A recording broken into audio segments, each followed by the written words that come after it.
ऐसा क्या हुआ कि राजा कुशध्वज सीता जी के चाचा क्रोधित हुए श्री राम से और उन्होंने किन किन चीज़ों के लिए अपने राज्य में मना कर दिया कि कोई भी जनकपुर में ये काम नहीं करेगा।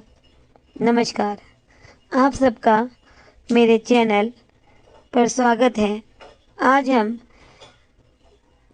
मिथिला की गौरव सीता जी के विषय में कुछ जानेंगे। सीता जी राजा जनक की पुत्री थी। कुशध्वज उनके चाचा थे। बहुत ही लाडो प्यारों से पली थी माँ सीता। सीता जी का जन्म भूमि से हुआ था, इसलिए उन्हें भूमिजा भी कहा जाता है। राजा जनक ने अपनी पुत्री के लिए संसार में सबसे उत्तम वर की कामना की थी, इसलिए उन्होंने ये स्वयंवर में शर्त रखी थी कि जो भी व्यक्ति शिव धनुष पे चाक चढ़ाएगा उसी के साथ अपनी पुत्री सीता का विवाह करेंगे। शिव धनुष को हिला पाना भी बहुत ही कठिन कार्य था, तो उन्हें यह विश्वास था कि जो भी इस पे चाक चढ़ाएगा उस पे ईश्वर की कृपा होगी और इस संसार में वो सबसे उत्तम वर होगा उनकी बेटी सीता के लिए। सीता जी का स्वयंवर हुआ। श्री राम ने शिव धनुष पे चाक चढ़ाया, बल्कि चाक चढ़ाते हुए शिव धनुष खंडित हो गया, टूट गया और सीता जी और राम जी का विवाह संपन्न हुआ। संपन्न राज्य जनक की पुत्री उससे भी संपन्न राज्य अयोध्या की बहू रानी बनी और प्रभु श्री राम की अर्धांगिनी बनी। उनके भाग्य की तो सभी लोग सराहना करने लगे कि भाग्य हो तो सीता जैसा, परंतु ये सुख उन्हें अधिक दिन नहीं भाया और कुछ समय पश्चात ही विवाह के उन्हें पति समेत वनवास में जाना पड़ा। वनवास में अनेकों दुखों को सहते हुए जब रावण सीता जी का हरण करके ले गया तो उन्हें वहाँ बंदी के रूप में रहना पड़ा।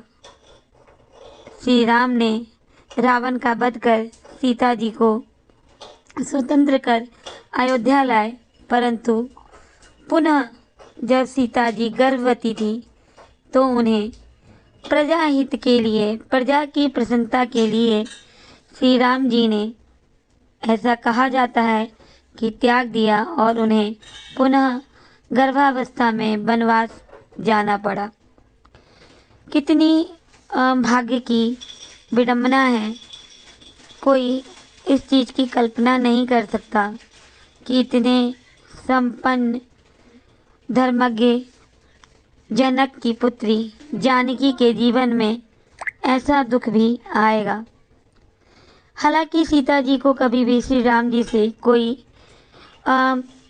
शिकायत नहीं थी, कोई क्रोध नहीं था, परंतु उनके चाचा श्री कुशध्वज अपनी पुत्री समान सीता के दुख से बहुत ही दुखित थे और उन्होंने एक बार श्री राम के प्रति विद्रोह किया, परंतु सीता जी उनके इस आचरण से इतनी दुखित हुई कि उन्होंने मिथिला को ये श्राप दिया कि मिथिला के से विद्रोह का गुण जो है वो हमेशा के लिए समाप्त हो जाएगा।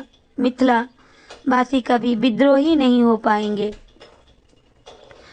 सीता जी ने कभी भी श्री राम पे क्रोध नहीं किया, परंतु कुशध्वज जब राजा बने मिथिला के तो उन्होंने अपने राज्य में ये घोषणा करा दी कि कोई भी व्यक्ति अपनी पुत्री का नाम सीता नहीं रखेगा।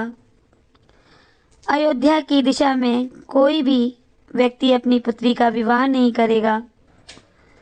श्री राम जी का मिथिला में बहुत ही सम्मान है, परंतु काफ़ी समय तक अयोध्या के प्रति मिथिला के मन में क्रोध रहा, क्योंकि उनकी गौरव माँ सीता को वहाँ बहुत दुख प्राप्त हुआ।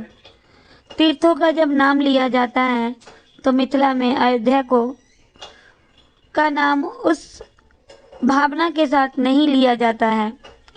जब मिथिला में रामलीला का मंचन होता है तो वो मंचन केवल सीता विवाह तक ही दिखाया जाता है, क्योंकि तब तक सब सुखद था और उसके पश्चात दुखों की रात्रि जैसे सीता माता के जीवन में आ गई। हालांकि मिथिलावासी भगवान श्री राम और सीता जी का बहुत ही सम्मान करते हैं, गौरव है।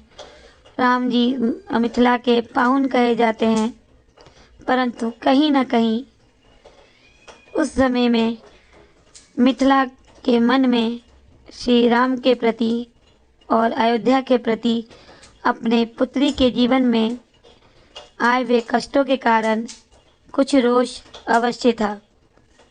परंतु धन्य है माँ सीता, जो पत्नियों के लिए आदर्श है, एक आदर्श माता है, एक आदर्श महारानी है, जो प्रजा के